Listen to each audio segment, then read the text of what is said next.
Hey everybody, sorry this one's late, but this is day 30 of the Chronological Bible reading plan, and I'll be reading Exodus chapters 1 through 3. Now these are the names of the sons of Israel who came to Egypt with Jacob. They came each one with his household: Reuben, Simeon, Levi, and Judah, Issachar, Zebulun, and Benjamin, Dan and Naphtali, Gad, and Asher. And all the persons who came from the loins of Jacob were 70 in number, but Joseph was already in Egypt.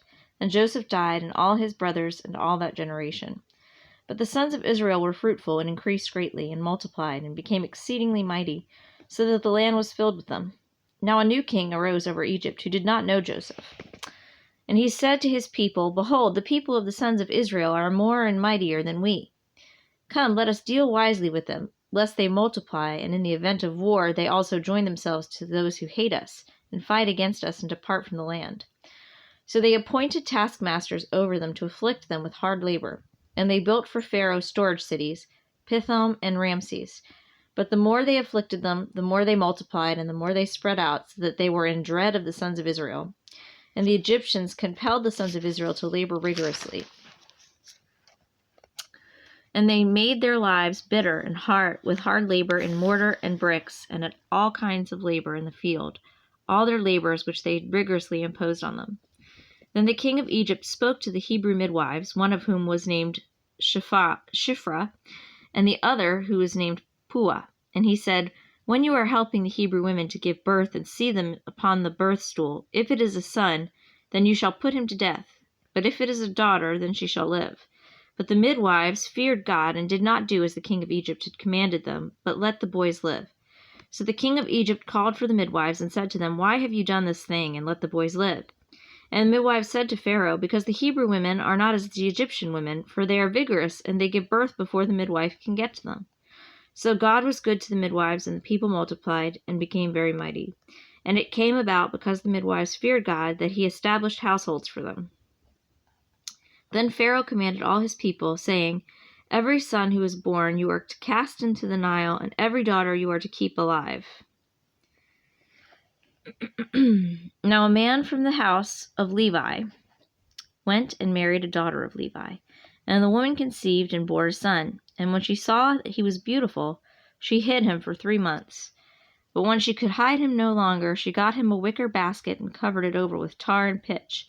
Then she put the child into it and set it among the reeds by the bank of the Nile. And his sisters stood at a distance to find out what would happen to him. Then the daughter of Pharaoh came down to bathe at the Nile with her maidens walking alongside the Nile. She saw the basket among the reeds and sent her maid, and she brought it to her. When she opened it, she saw the child, and behold, the boy was crying. She had pity on him and said, This is one of the Hebrews' children. Then his sister said to Pharaoh's daughter, Shall I go and call a nurse for you from the Hebrew women, that she may nurse the child for you? And Pharaoh's daughter said to her, Go ahead. So the girl went and called the child's mother. Then Pharaoh's daughter said to her, Take this child away and nurse him for me, and I shall give you your wages. So the woman took the child and nursed him, and the child grew. And she brought him to Pharaoh's daughter, and he became her son. And she named him Moses, and said, Because I drew him out of the water. Now it came about in those days, when Moses had grown up, that he went out to his brethren, and looked on their hard labors.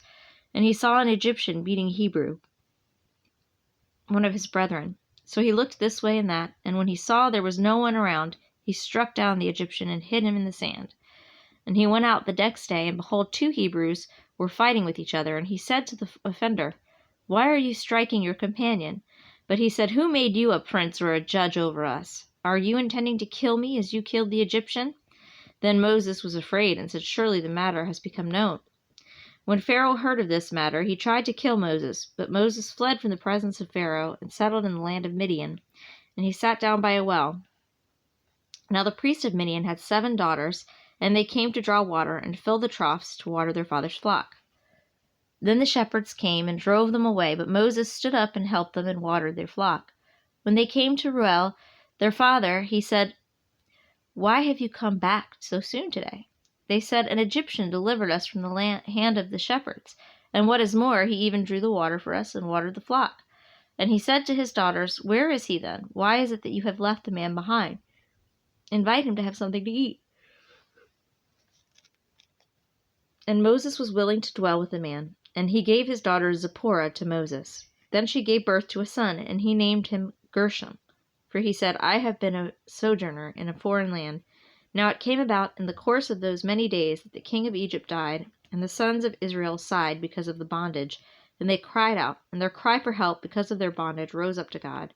So God heard their groaning, and God remembered his covenant with Abraham, Isaac, and Jacob. And God saw the sons of Israel, and God took notice of them. Now Moses was pasturing the flock of Jethro, his father-in-law, the priest of Midian, and he led the flock to the west side of the wilderness, and came to Horeb, the mountain of God. And the angel of the Lord appeared to him in a blazing fire from the midst of a bush.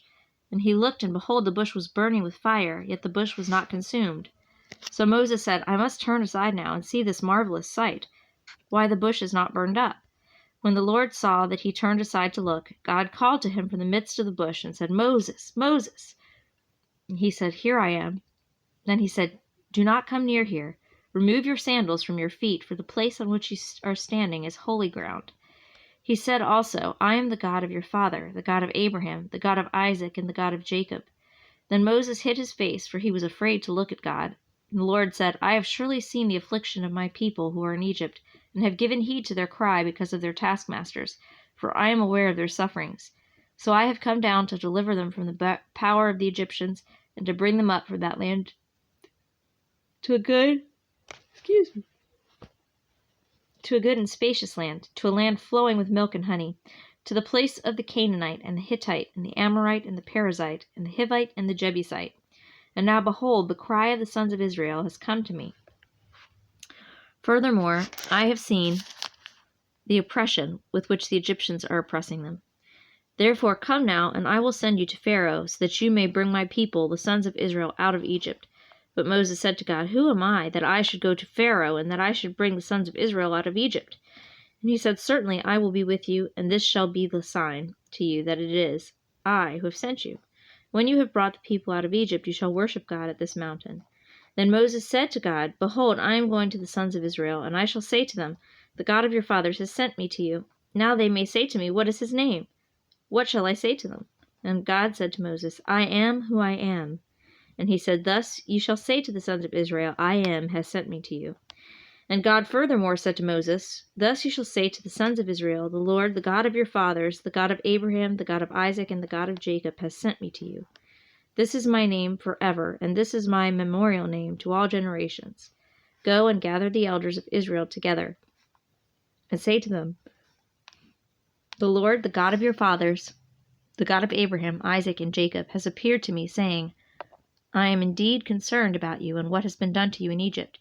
So I said, I will bring you up out of the affliction of Egypt to the land of the Canaanite, and the Hittite, and the Amorite, and the Perizzite, the Hivite, and the Jebusite, to a land flowing with milk and honey.